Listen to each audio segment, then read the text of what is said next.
여보세요. 혼자 스튜디오 시청하면 좋은 일이 생깁니다.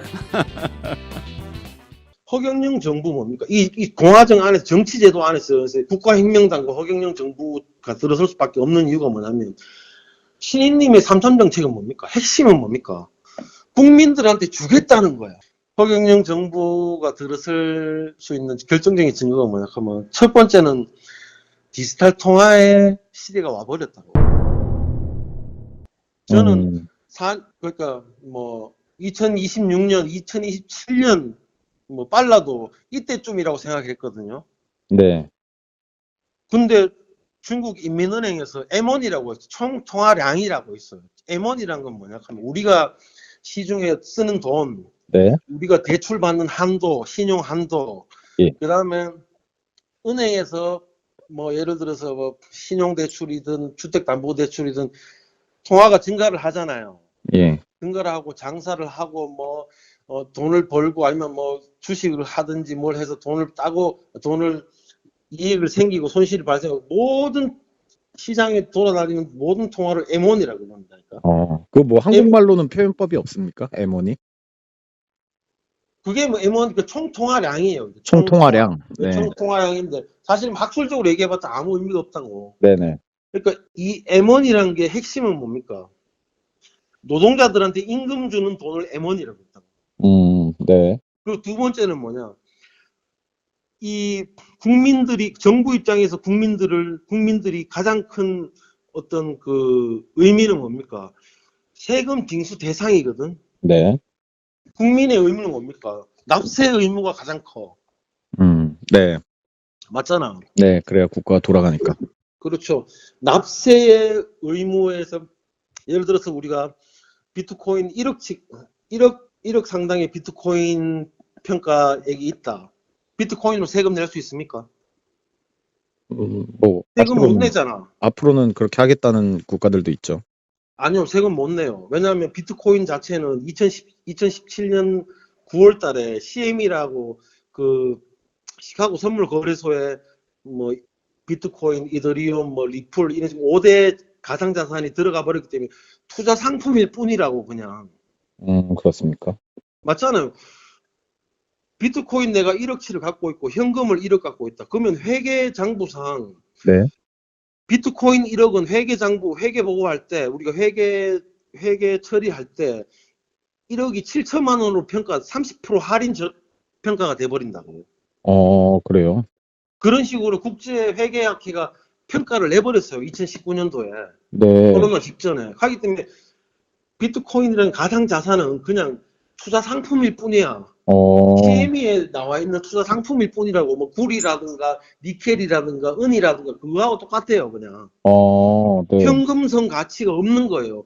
네. 회계장부상 1억 원을 평가받으려고 하면 비트코인이 1억 3천 어치의 비트코인이 있어야지만 1억 평가를 받는 거예요. 그런데 그런 상황에서 인민은행에서 총통화량 M1에 디지털 위안화를 편입을 시켜버렸다고. 어마어마한 거라니까. 그러면 어떻게 됩니까? 시진핑이 그 결정을 하고 나서 제일 먼저 한 일이 뭡니까? 브릭스.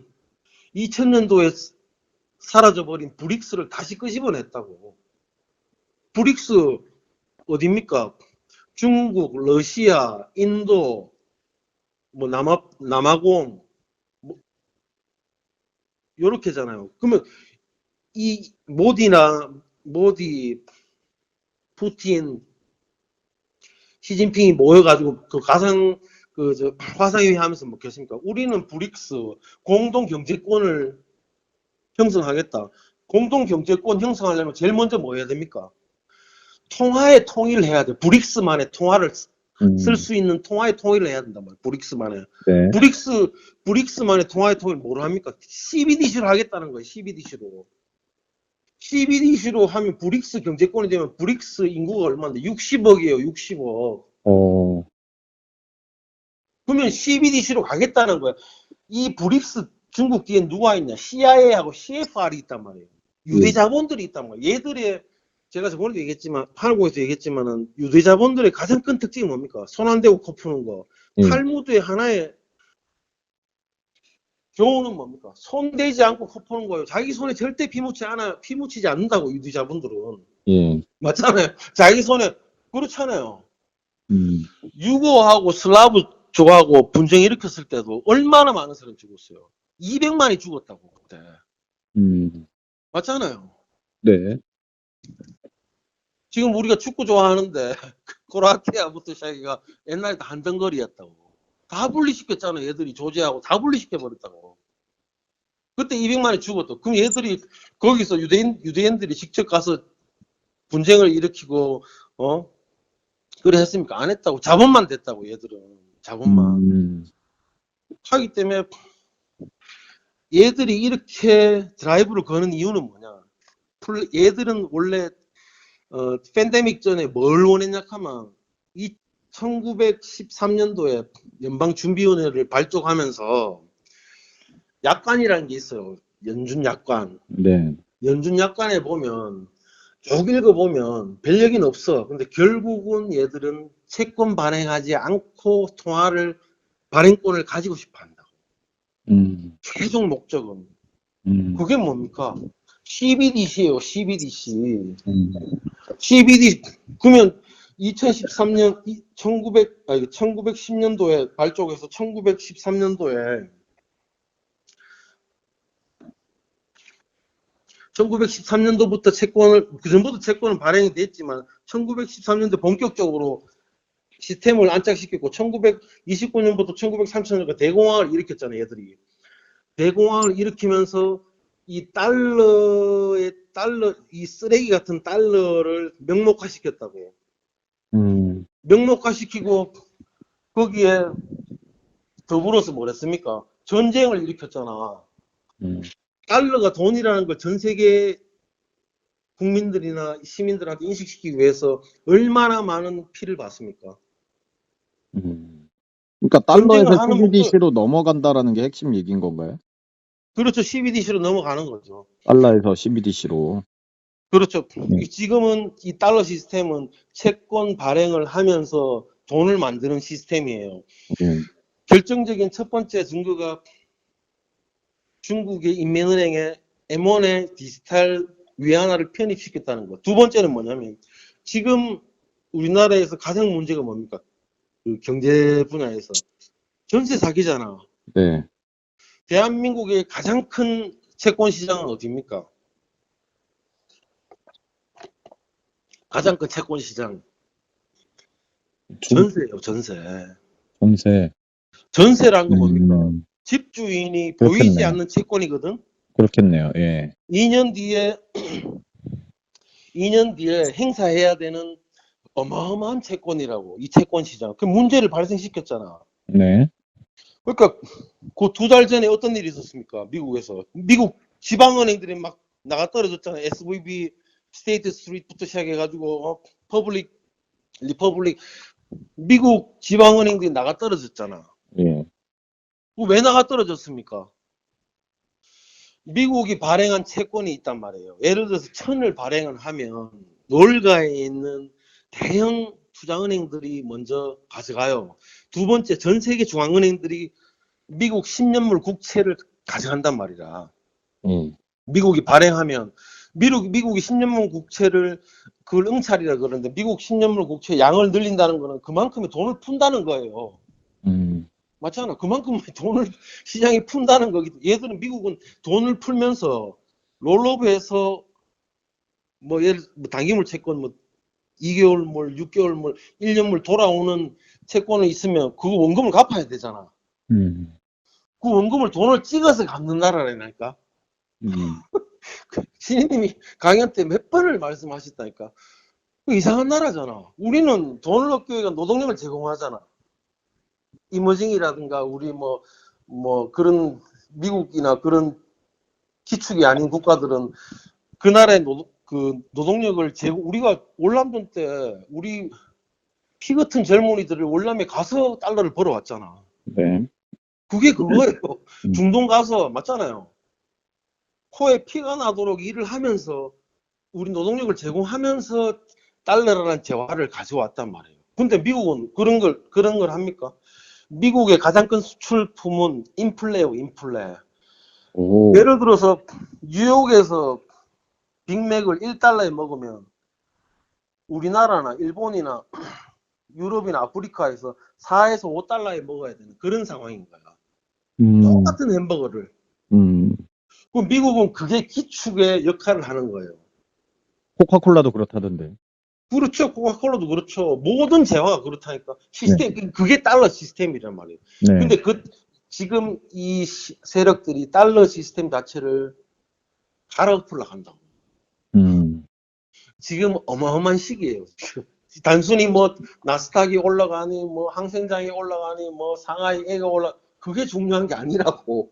CBDC를 검색해 보니까 센트럴 뱅크 디지털 커런시 그래서 중앙은행 디지털 화폐라고 나오네요. 그렇죠. 그러면 이거는 각 국가마다 CBDC가 따로 있는 거 아닙니까? 각 국가마다 CBDC가 있는 게 아니고 예. CBDC의 핵심은 뭡니까? 블록체인이에요. 블록체인. CBDC의 기술은 블록체인이에요. 블록체인인데요. 그거를 이제 각 국가별로 중앙은행에서 발행한다는 디지털 화폐를 말하는 거 아니에요? 각 국가별로 발행을 하더라도 디지털 달러, 디지털 위안, 디지털 원, 디지털 엔이 있겠지. 네. 근데 지금처럼 1달러, 1위안, 뭐 1000원, 1엔이 가치가 같습니까? 얘는 더 요동을 치겠죠. 요동이 아니고 지금 다시 한번 물어볼게요. 지금 1달러하고 1위안하고 1000원하고 예. 1엔하고 가치가 동등합니까? 아니죠. 등가가 형성이 안 되잖아요. 예, 환율이 있으니까. 환율 때문에 안 되잖아요. 예. 그 환율을 결정하는 건 뭔데? 채권이 결정하는 거예요. 채권의 수급이 결정하는 거예요. 미국 장기물 국채가 결정하는 거라고. 그렇구나. 네. 그러니까 그 시스템을 안 하겠다는 거예요, 그들은. 첫 번째 1단계는 채권 발행 시스템처럼 보여지게 하겠지. CBDC처럼, 예를 들어서 디지털 달러라든가 디지털 원이라든가 등가 형식을 안 갖추겠지. 안 갖추지만 결국은 등가 형식을 갖출 거야, 아마. 근데 각국이 다 CBDC 발행하게 되면 어차피 똑같은 거 아니에요? 원이나 엔이나 달러 있듯이? 그게 디지털로만 바뀌었다는 것 뿐이지 환율은 똑같이 존재하잖아요. 환율이 존재할 수가 없는 거 생각하면 디지털 달러가 발행이 되면 채권 발행을 하지 않고 발행을 되면 네. 환율 자체가 서서히 없어져 버린다니까. 그러니까 나중에는 처음에는 디지털 원이나 디지털 달러 이렇게 쓰겠지. 우리가 어떻게 보면 스마트폰이 있잖아요. 처음에 채권이 없어진다.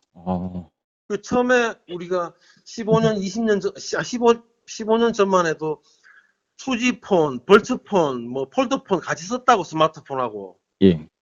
같이 썼는데 지금 뭐가 남았습니까? 스마트폰. 스마트폰만 남았죠. 예. 또 한 가지 예를 들어볼게요. 2009년 말, 2010년 초에 카카오가 메타 서비스를 시작했단 말이에요.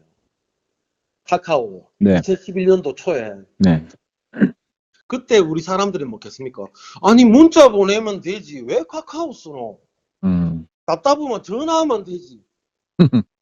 맞잖아. 지금 카카오 없이 살 수 있습니까? 카카오뱅크부터 해가지고 자동차 부르는 것부터 해서 다 먹었죠 이제. 카카오 없이는 못 살 정도가 돼버렸죠.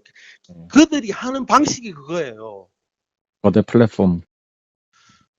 거대한 플랫폼 이 시스템을 만들어 놓고 거기에 인류가 선택하게 만들어 버린다니까. 그러면 인류가 선택하는 건 결국 디지털 화폐를 디지털 통화를 선택하게끔 돼 있어요. 네. 하고 중국에서 지금 거대한 디지털 통화 실험이 끝나버렸다고. 그래서 지금 말씀하시려는 게 허경영 정부가 들어설 수밖에 없는 이유. 그렇죠. 거대한 통화 실험이 끝났기 때문에 그들이 지금 왜 이 2026년, 27년도에 할 거를 지금 당겨서 했냐. 그들은 플랜 A, 플랜 B를 갖고 있어요.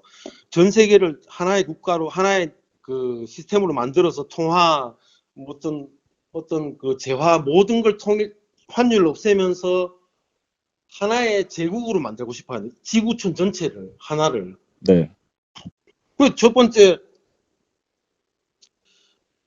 팬데믹 상황에서 자연스럽게 러우 전쟁으로 넘어갔단 말이야. 그건 성공을 했어. 근데 러우 전쟁에서 확전을 못 시켰어. 확전을 시키면서 얘들이 드론, 뭐 워룸, 뭐 CBDC, 뭐 어떤 그 4차 산업, 5차 산업에 들어갈 산업들을 전쟁 환경에서 다 하고 싶어 했다고.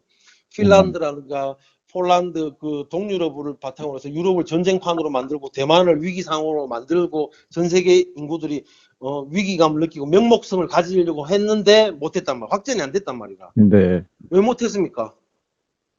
몰라요. 허경영 우주에너지 제품은 역시 본전